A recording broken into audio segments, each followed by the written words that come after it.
I'm happiest in the saddle. A fellow sportsman. I am an FBI agent! Great Scott! What do you say we cut the chit-chat? A-hole! Dogs and cats living together. Mass hysteria. Come with me if you want to live. Hello, and welcome to Retro Ramble. I'm Charlie McGee. I'm George McGee. And this time, dear Ramblers, George and I once again are rambling all the way back to the 1990s to review a cult classic. And it is that time of year. It is Annual Arnie time, George, because what are we covering this time? The Last Action Hero. Yeah, so this is Arnie in its prime, hot off the press. Peak Arnie. Peak Arnie, yeah. Nothing could possibly go wrong. So expect lots of impressions. Remember, disclaimer, we love Arnold Schwarzenegger. Always have, always will. Is there anything we need to warn people about before they listen to this episode, George? Any sort of disclaimer? Everybody else knows what to expect, but is there anything we need to point out? For the first-time listeners, Retro Ramble, we are an independent film podcast. Charlie and I are brothers. The point of this podcast is that we go back and look at the films that we grew up with and we revisit them. We look at what made them great at the time, what was the production stories behind these films. Have they been remade or spun off into some sort of Netflix series? But yeah, it's lighthearted. We poke a bit of fun. We throw in a bit of trivia. But ultimately, we aim to entertain. Yes, and entertain us this time. It was Arnold Schwarzenegger. So, yeah, I think we're just about ready to jump into it. Have we got a trailer queued up, George? Yes, I've got the reels loaded up, so we'll hit the projector. Okay.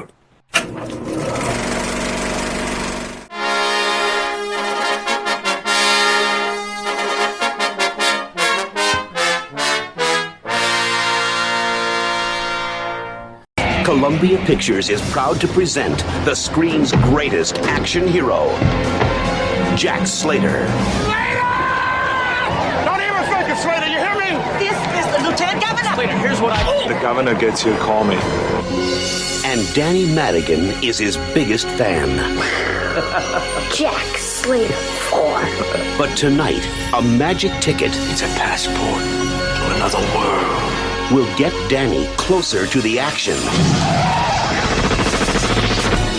than anyone ever dreamed.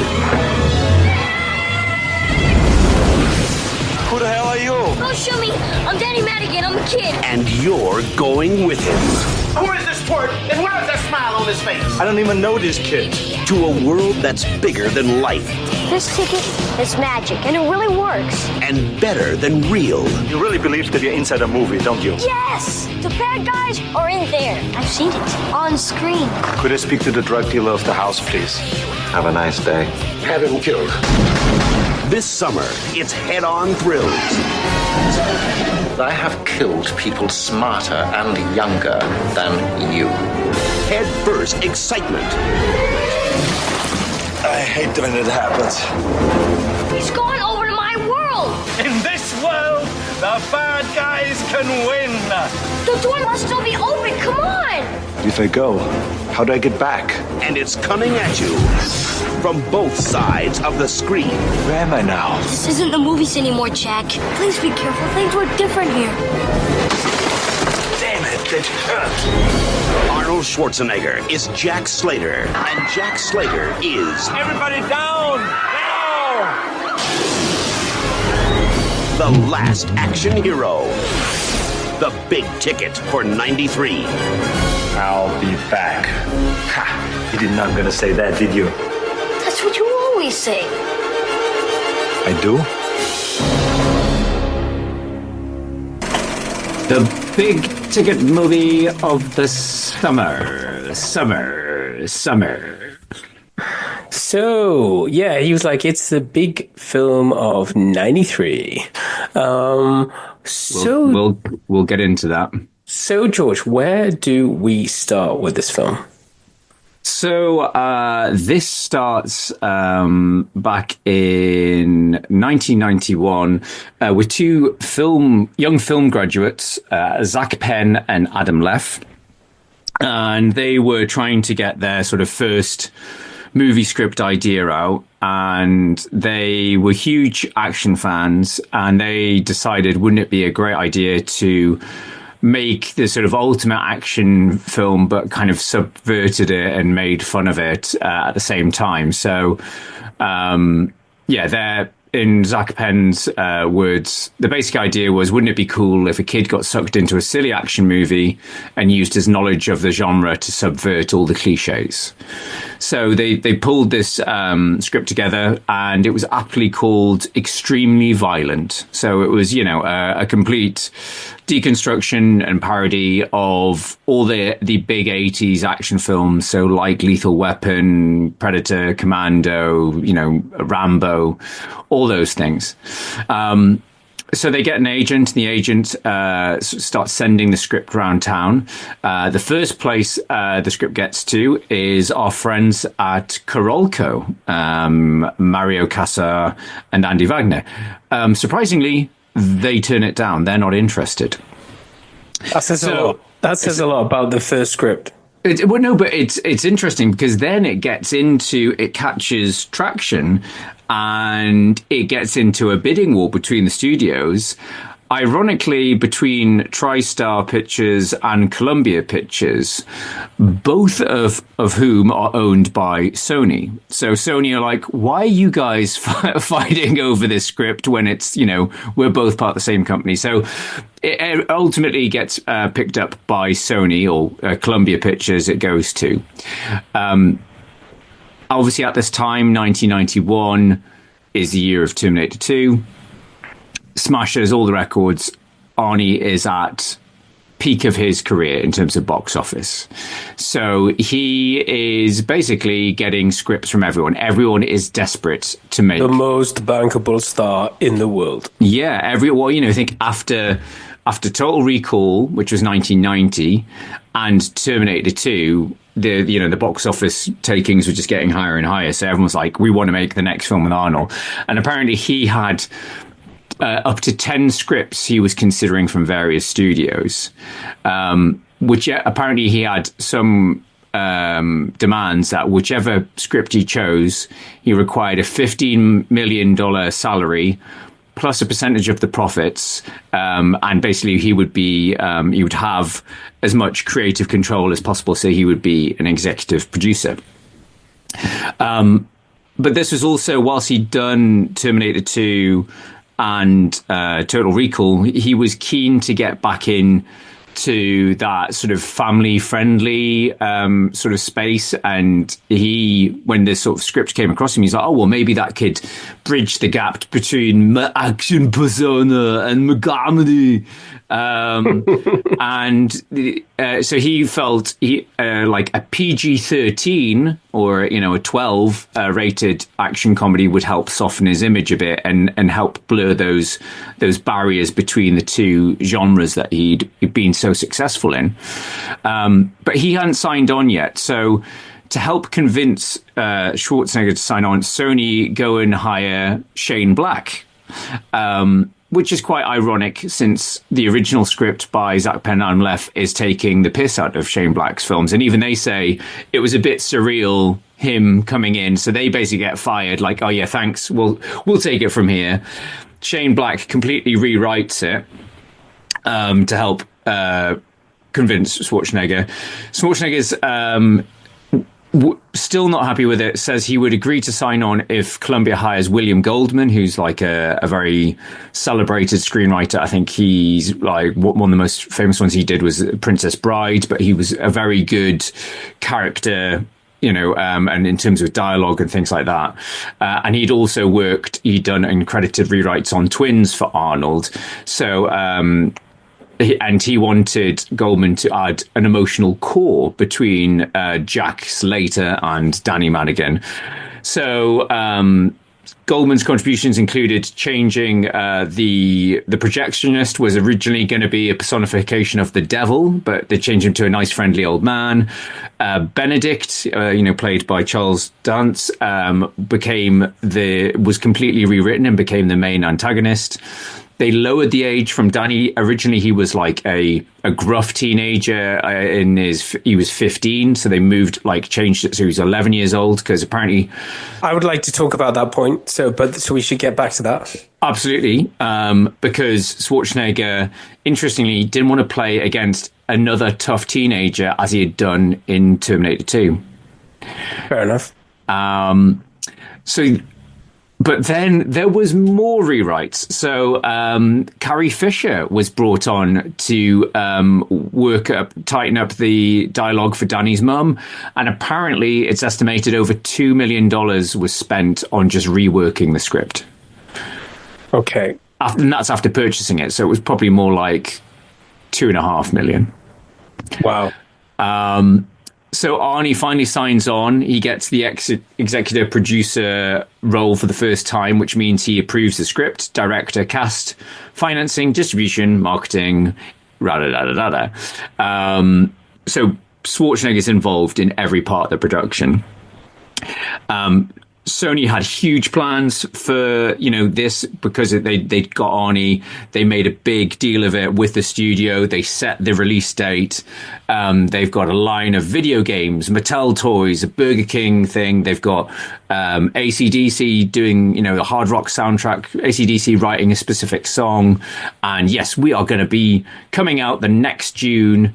And on this date, put this date in your calendar, and that would probably be their undoing, that fixed release date. That's the sort of production background there. There's a few other things I can chuck in, but that is the main thing. So obviously Sony were bending over backwards to win over Schwarzenegger, because they were like, okay, ride the wave. They wanted to ride the wave that he was on. And that's why we've got, in terms of director, apparently I think Robert Zemeckis was eyed at one point, but ultimately they went for John McTiernan. I can't work out in the research whether it was Schwarzenegger's suggestion or it was the fact that he'd worked with Schwarzenegger in Predator. So they were like, oh, well, Arnie will want to work with him. He's worked with him previously. But also the Shane Black connection as well. Shane Black, John McTiernan, Schwarzenegger all together again. And if you think about it, John McTiernan had a hell of a run. Hit. No, he'd had a hell of a run, because he'd done Predator, Die Hard, and Hunt for Red October. So, what's the other film he does with Arnie? Does he not do another one with Arnie? McTiernan. I don't. Well, no, I think it's just this. Okay. Who did he do Kindergarten Cop with? Ivan Reitman. That's the Reitman films, and then those twins, and then those. Yeah, okay, sorry. As you say, you look at, and this is something I want to sort of touch on. It's almost like you want to hit. How do you guarantee a hit? Okay, you've got the biggest movie star in the world, the most expensive scriptwriter in the world, and one of the most successful action directors. What can possibly go wrong? Yeah, I think, I'd be very interested. When do you want to talk about the movie, what it was like to go back and watch it this time? Do you want to talk a little bit more about... Well, should we touch on... First memories? Yeah, touch on first memories. Yeah, because obviously we're in the middle of the Arnold hype train. George wakes up in the morning thinking about Arnold. We're spending most of our free time watching either Predator or Commando or Terminator films. Yeah. And when we weren't watching those, we were watching Die Hard. And Van Damme. And Stallone. So we were watching all the films we cover on this podcast. So this is when we were in it. We were like VHS nuts. And what was changing was that we were old enough to go to the cinema by ourselves. I was 13 or 14, I guess, when this came out. And we were starting to go to the cinema. So we were moving away from we grew up on VHS. We were going to see them, and we'd had obviously Total Recall was a video, but Terminator 2 was the first film cinema, and then it was like this was very shortly after. And did you see this at the cinema? No, I don't think so, because even back then we were still a bit picky. But I just remember us hating this film when we were younger. Yeah, I'm being against this film. I'm trying to remember whether, because it was always a funny one in the state with some like PG-13 films that sometimes they got bumped up to a 15 when they came in the UK. So I'm thinking that's why I didn't see it at the cinema, but I just remember that it was that negative thing. I remember, I think, watching it, as soon as it came out of video. Eventually we watched it. Yeah. And it was just like, oh, it's not like... And it's pretty much the same sort of feeling I have now. It's like there's not enough action in it, or the action in it's okay, but it's just not funny. Okay, so I think I should give my opinion. What surprised me this time is that I felt... well, first question to you. When was the last time you watched this film? I think I've rewatched it in the era of streaming. So I've probably watched it in the past 5 years. I may have even watched it during lockdown, because it's one of those ones like, oh, I haven't seen that in years, and it's an Arnie film, and everyone says it's underrated and it's misunderstood and it was ahead of its time. And every time I watch it, I'm like, oh yeah, I remember why I don't like this film. But yeah, what are your thoughts? Well, for me, I haven't watched it since I was a teenager. Right. And okay. I was pleasantly surprised. I think the film is too long. It's far too baggy in the middle. Yeah. But I kept on getting feelings of this because of the police captain, is that this was a missed opportunity to make a loaded gun. Because do you not think it feels like loaded weapon? Sorry, Loaded Weapon. It feels like the parody films, but I think he suffers from what Stallone suffered. Stallone completely got obviously, what is it? Not Exceptional. What's it called? Expendables. The Expendables have done billions of dollars, so I'm stupid to say this, but... They haven't done billions, actually. Okay, well, yeah. But George and I, being absolute fans, I think he completely missed the mark. It was like, absolutely. I love the concept, but they should have come back and done police squad, Naked Gun, airplane type versions. Whereas he went totally po-faced, he went totally serious, and it's just like, really? And I think, from my point about this film, is it doesn't know what it wants to be. Yeah. And they missed the opportunity because it's so close. It's much closer than The Expendables at being a parody, a satire film, because they are satiring the thing, but they don't go enough into it. They don't lean enough into the fact that it's not funny enough. As you said, so it's not funny enough, and it's just, the action is just budget. It's not actually that good action. It's just, how much money can we show off that we spent? Yeah, and it's interesting because in the original script, the character is actually called Arno Slater. So I think Zach Penn said in interviews, they never imagined in a million years that they would get Arnie. And in some ways, they were like, oh yeah, we'd expect somebody completely different to play him, but you're sending up Schwarzenegger. And I think that's the thing, that it fails for that. Yeah, it doesn't work. It doesn't. They create this fictional character, but it's actually, in his films, he's Arnold Schwarzenegger. He's the biggest action character. It would have been more funny if they'd done exactly the same thing, but they'd had not just an unknown, but they had somebody playing an unknown. Yeah. But yeah, I think because Arnie's if he'd done it maybe later in his career, as you say, a bit like The Expendables, and time had passed, and obviously Van Damme did that series where he sent up himself, Jean-Claude Van Johnson, where a bit of time's passed. I think that could have worked better. But you mentioned Loaded Weapon 1, the National Lampoon's film that you and I love, and it's got the police chief from this film doing exactly the same role. And that film was released 3 months before this. So it's the same. Got the Hannibal Lecter character as one of the bad guys in this. F. Murray Abraham, yeah. And look at Loaded Weapon 1. You've got Estevez playing the Mel Gibson type, Samuel Jackson nailing it as amazingly funny as the Danny Glover type. But yeah, it's a complete send up, and it's a right parody. Whereas this feels like it wants to poke a bit of fun, but not really enough of fun. And there's some stuff that's just really random. Like, it's sort of like, okay, this is a film within a film. Well, why is the T-1000 in it? Why is Sharon Stone's character from basically, why are all the there's loads of random extras in the background wearing futuristic costumes? It's like, is this supposed to be a lot of movie, like a movie universe, or is it supposed to be one film? It just, some of the stuff just doesn't make sense. I think there's definitely some pot smoking 2 a.m. decisions because, yeah, we'll have futuristic people. And I mean, the jokes are a bit long. So, like, everybody's beautiful. Okay, yes, this is. And I think Arnie's rebuttals to these jokes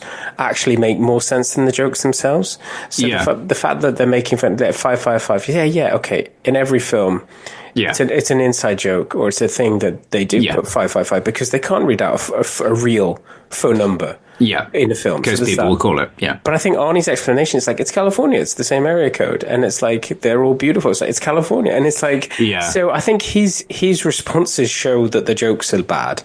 But yeah, so it can't make its mind up, and I think after the first 10 seconds of this film, I was like, wow, how much money, the amount of cops they've got, the explosions, this is in the first few minutes. You're just like, this film is going budget crazy. It's too long. It's too bloated. There's some good, interesting performances from Schwarzenegger having to do a few different things. And then we get to the crux of the problem with this film, because I've been thinking about this over the last few days, and they dropped the ball because we were target.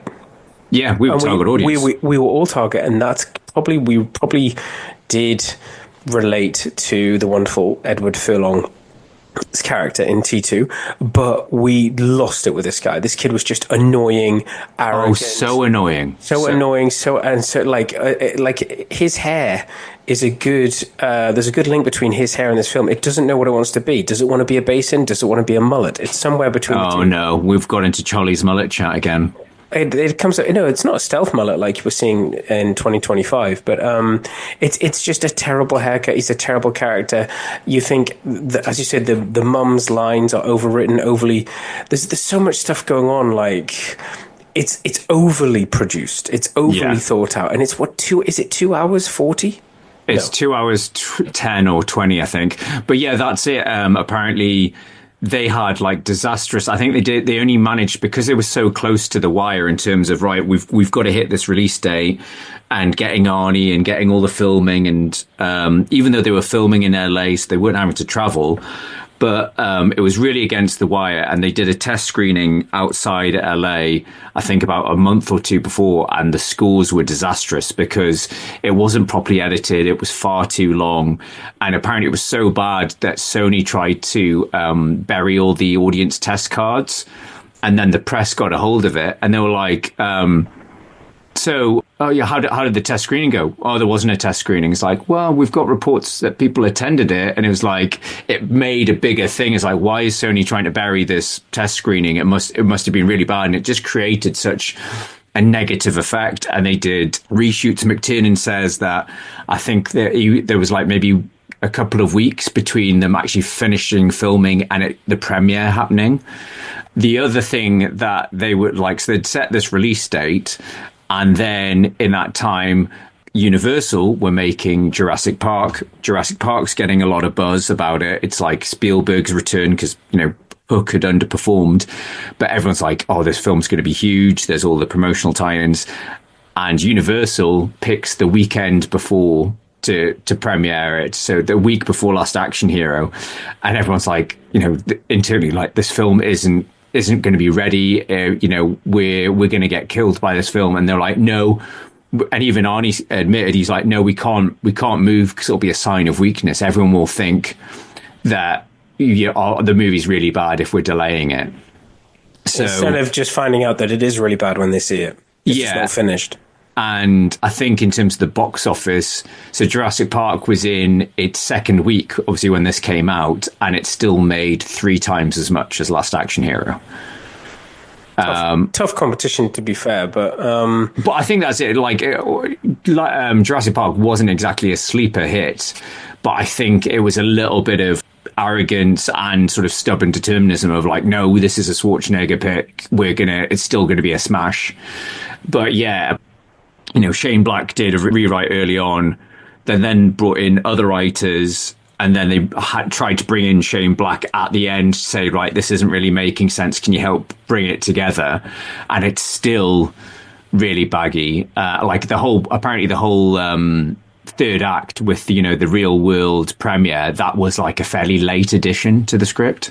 That seems. That's what. There's a bit where they turn up in the real world and Arnold's running around with a cap on. You're like, this is taking forever. And it's just like, you don't know what Charles Dance's character's been doing. Has he been into all of these films? Or has he just been into one of Jack Slater's films to get that bad guy back?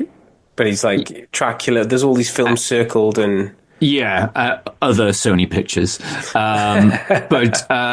Just to go back to Charles Dance is brilliant in this film. He is, if anything, too good for this film. Why? You're not paying me enough money, Charles Dance? He devours, the dialogue. And apparently, I think he rewrote some of his own dialogue as well. Yeah, I think he does a very good. And you got the... I don't know. It's a weird film. It's just like... I just felt like if the saxophone that's in Loaded Weapon, I think if you added I'm familiar with it. If you added that in between scenes in this film, I think it would wash over you a lot easier because... Yeah, well, again, it would be more of a direct parody. Yeah, and the music's quite intense. Like, I did like the... I'm not sure if it was the first, the second, or the third time we had AC/DC playing, but it was like you could tell, that's a song that was obviously made for this. It's Action Man or whatever it is. Big Gun, I think it is. Yeah, Big Gun. That's been done for this film. Ooh, that's money. But no, as I said, I was pleasantly surprised because I was like, I remember this being terrible. I was like, oh, we're doing this film. And I watched it, and the only thing that got me down about watching this film was the kid who I still want to hunt down and kill. And then just the running time.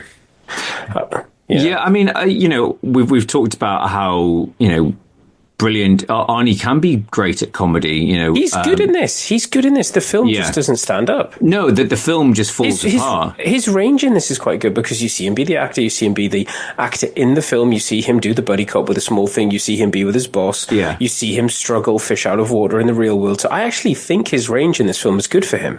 Well, actually, some of the bits I enjoyed the most, even though it's probably the weakest part of the film, is seeing him send himself up as Schwarzenegger, where he's got Maria, and she's like, for God's sake, do not go on about Planet Hollywood. That's hilarious. The restaurants. It's so great. And it's just like, you can just see her rolling her eyes. I mean, and then hats off to her. And then she drags him away. Yeah, she's great. And it's great that he was happy to send himself up in that thing. I was like, what? That's really good. Why don't they do more of that? More comedy like that. Yeah. And we've got all the cameos. We've got JCVD. We've got Bobby Brown and Jim Belushi.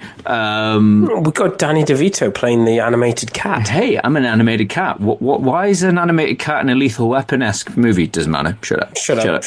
Why is this turning into Roger Rabbit? And then you've got Ian McKellen playing Death from... I could not believe that. It was like at the end, I was like, Hobbit. Oh. The ending is very, very convoluted. And as you say, in terms of the whole thing, I know about all the different movies now. So it's like, okay, the logic is those films exist in the Jack Slater world as well. And how does Death know about the magic ticket? It's all very confusing. It's because he's Ian McKellen. Because he's Ian McKellen. A couple of things I wanted to touch on. At the start, it must be one of the first appearances of our favourite technology, Charlie. Oh my God, I saw it in the car and I was like, George is going to have a field day about this. We do not see this technology enough in films, but we are early 90s. I had one, George had one. If you were cool and you loved music, you had one. It was... the Sony mini disc player in a Sony movie. Can you imagine that? I actually think the only time you see a mini disc player in movies is in Sony movies, George. I hate to break that to you. And Sony laptops as well. That's the only time people see them. But like the mini disc, is now the right time to talk again about the mini disc, George, or should we just move on? We can just move on and just say it was ahead of its time. It was, it should have been supported more. Yeah, amazing medium. I like the Jack Slater film is directed by Franco Columbo, who is in real life Arnie's training partner, his little friend Franco. So yeah, I thought that was a nice touch. Yeah, I found it quite funny that there was so much nostalgia for the cinema, and it's still it's the early 90s. If you think like over 30 years ago, people are being nostalgic about the cinemas. Like, well, there's not actually many cinemas now. They still had projectionists when this film was being made. That's true. Going back to first memories, I remember there being like a big toy lineup. And apparently, again, this was a directive from Schwarzenegger. He didn't want the toys to have guns because, again, he wanted it to be very family friendly. I'm a pacifist. And I remember that as a kid, just like, you know, where's his gun? Yeah, I had the Terminator 2 figures, and when they came out, and it was like they just looked a bit shit. They didn't look very much like Arnie, and it was like Power Punch Jack Slater, and you know, something like what I don't know what Danny did, but it was just like such a shit range of toys. And even like as a, you know, I would have been 10-year-old, I was just like, what is this? This is lame. But going back to your Terminator 2, where they actually have their heads pop out and they've got swords for arms and oh, don't worry, interchangeable arms and rocket launchers and what have you. And why does the Terminator have a motorcycle with a Terminator skull on the front? Shut up, just buy it. Yeah, shut up and buy it. Those toys are still being played with by both of our sons, which is good. Yes, still got mileage. But yeah, in terms of wacky promotions, apparently Sony paid $500,000 to have this film promoted on the side of a space rocket launch, to be the first film to be advertised in space. Ironically, the launch was initially delayed 2 months past the premiere of Last Action Hero, and then was cancelled completely. Wow. So yeah, and I say it just got completely destroyed by Jurassic Park at the box office, and obviously the critics weren't very kind to it either. But yeah, it's one of those things, maybe with more time to edit, they could have tightened things up, but it just seemed like it was trying to sort of lay the track as the train's going along. Are we getting soft as we get older? But I feel like this is, maybe I've said this again recently, this feels like a missed opportunity. I couldn't stop thinking about Loaded Weapon, going, guys, just lean into it. Like, the best, as we've already said in this episode, the best bits in it are when they're going towards the comedy side. The weaker bits are when they want to be taken seriously as an action film, which it still does. It still wants to have its bad guy, still wants to have its third act. It's drama, yeah. And well, that's what I was thinking the whole time. I was like, if you want a parody of action films like Lethal Weapon and watch Loaded Weapon 1, if you want to see funny Arnie action, wait a year later and you get True Lies, where he nails it. It's that right balance. And again, you can see after this, and I think Arnie admits he was really burnt by it. You know, he had such high hopes, and obviously it was the first time he was involved in everything. And he obviously went back to a safe pair of hands. Get me Jim Cameron. Yeah, I think he's great on screen, and there's a lot to like. I think that's why it's good to go back and do this on the podcast, because I remember us hating this film, and I was actually okay watching this film. I was, as I say, the only two things I was struggling with was the kid and the way that it works with streaming now. You whenever you press pause, you do anything, you're like, oh God. I was like, oh, this is not a bad film. It's like, I'm a third of the way through it, and it's still not where it should be. Well, it feels like that funeral bit with Leo the fart takes forever, and it's just like, ugh. Yeah. A lot of this film takes too long. Yeah. But in terms of script, it's actually not that bad when you compare it to the Predator film that I watched with Shane Black's. Is that where autism is the next step in human evolution? That is true. That is true, yeah. It can be weaponized or something. We're weaponizing autism. Everybody thinks they're a comedian. People actually wait to kill each other before they've quipped a few lines here and there. It's ridiculous. Yeah, it's a terrible film. Shane Black, shame on you. Shame on you. Okay, what else do you want to say about this film? So, yeah, I think we've kind of done retro rewrites. I think just shooting from the hip, this probably would have been more fun, as you say, if they'd leaned into the comedy more, if you maybe had some more action stars to send them up. As you say, a bit like the original idea, or what Expendables could have been, if you had more action stars hamming it up. Just my final point on the kid thing. I think that's the big crutch with this, is that I would have preferred a student or a loser dad. You know, like it would have been interesting whether it be too meta to have a film student who is as they say, subverting the cliches and just saying, "Oh, come on, this is a cliche," like someone who's really negative towards action films. That could be a nice, odd, buddy comedy sort of type thing. My point is about the kid. This film was aimed towards us, and they went with a younger kid, so they lost us. Yeah, they lost. Yeah, because they made it too juvenile, too family friendly. I think for action fans. So if they maybe it was unheard of at the time, but what they really needed should have been a female Edward Furlong. Is switch it and go for a girl who's seen all of the films, and it's still. Do you know what I mean? It's it should have been somebody our age. It should have been not this little annoying kid that you're just hoping will die, but won't. Well, shall we segue on that topic into coulda, woulda, shoulda? Your scientists were so preoccupied with whether or not they could, they didn't stop to think if they should. Pray tell, who else was considered? Who missed out on the small kid role? So, some good choices here. Macaulay Culkin was one of the favourite candidates from both Schwarzenegger and McTiernan, but he was very hot property with, obviously, he'd done 2 Home Alones by that point, and he was working on 2 films back to back, The Good Son and The Nutcracker, so he wasn't available. We used the term earlier, none other than one of the Hobbits, Elijah Wood, auditioned for the role, but he was deemed too young at the time. Right. I think Macaulay Culkin would have been really good in this. I think he has that right sort of winning mix of little shit, but also quite endearing as well, as the Home Alone films have proved.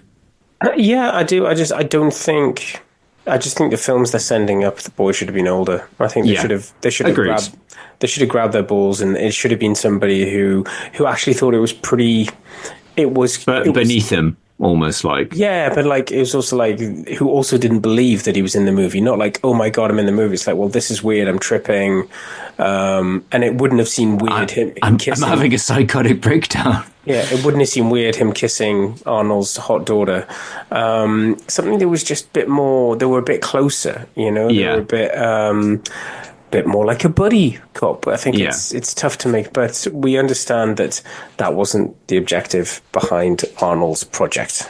So now let's get into coulda, woulda, shoulda on the villains, because there's some very good people that were considered. So Tim Curry was considered for the role of Benedict. I'm not your worst nightmare. Again, yeah, he's in very good as Mr. Jigsaw in Loaded Weapon as the henchman number 1.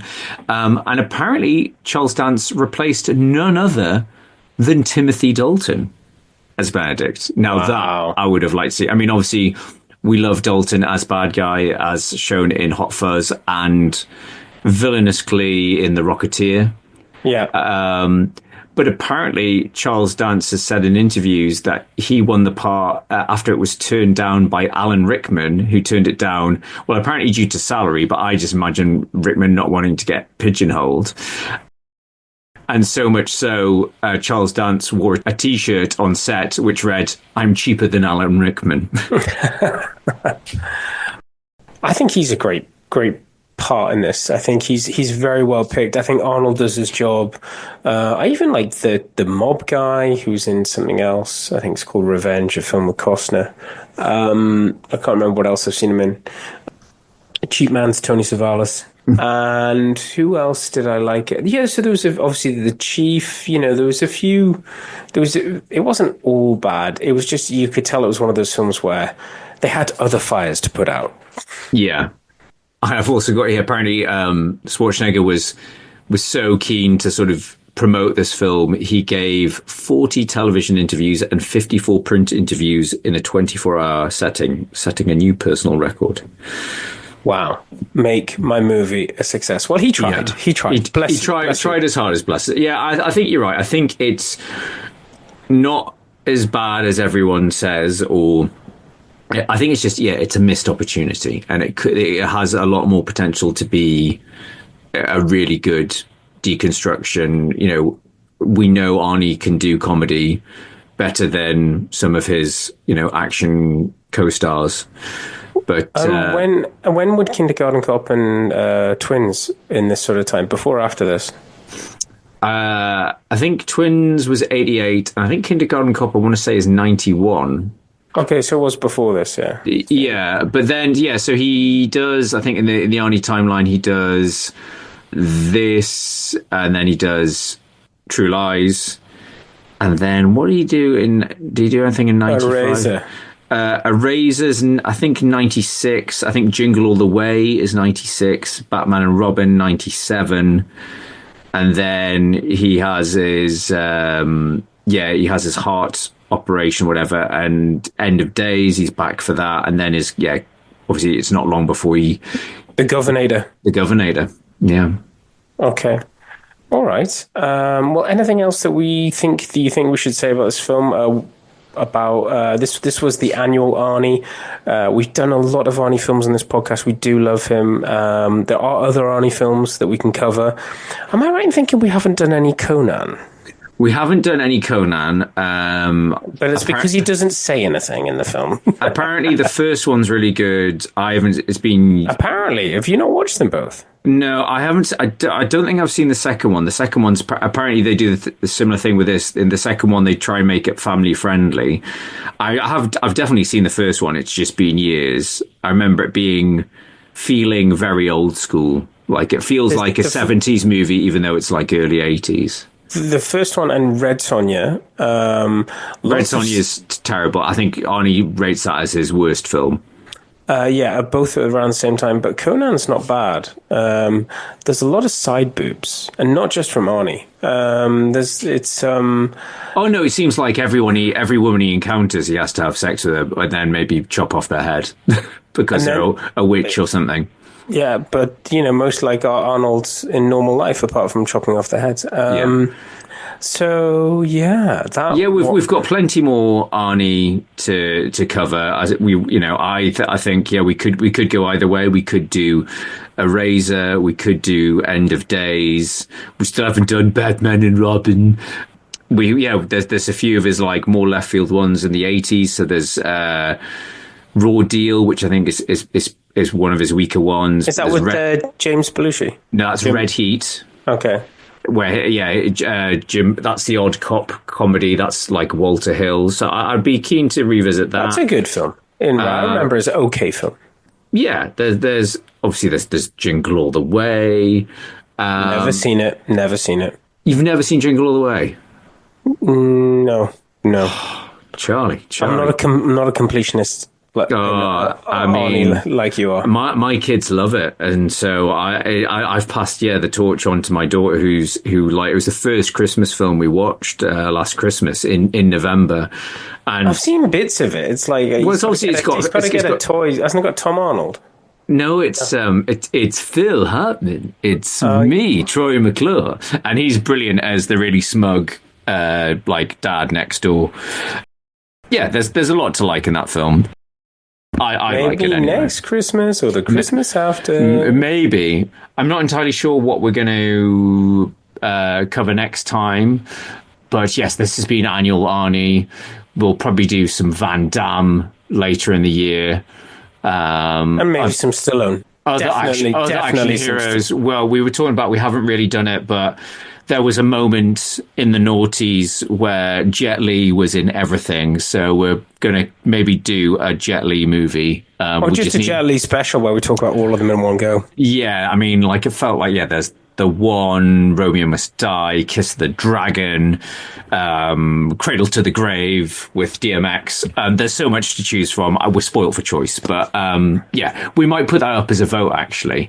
That could be fun. So there's some more action, but there's going to be and then after that we'll do all of DMX's other films. Oh god! I think he does. What doesn't he do? Half Past Dead? Is that? Is that Ja Rule? Yeah, Seagal and a rapper. Anyway, we're not scraping that barrel just yet. I haven't done Seagal for a while, George. I'm just a cook. We haven't done Seagal for a while. That's because Seagal's canon is very limited. On deadly ground, let's do it. Come on. Oh, that'll be a good one because that's Hasn't it got Michael Caine? It's got Michael Caine. It's the one that Seagal directs, and I think it ends with him like having this massive monologue rant about the environment and the movie industry. That could be good fun. Anyway, I think that's all we need to say. Thank you for listening. If you enjoy Retro Ramble, please like and subscribe, share with your friends, leave us a rating on your podcast platform of choice. We're also available on Patreon, where there's plenty of other extra episodes for the monthly price of a coffee. Excellent. Okay, well, for this episode, I've been Charlie McGee. I've been George McGee. And we'll see you again next time. Bye-bye. Bye-bye.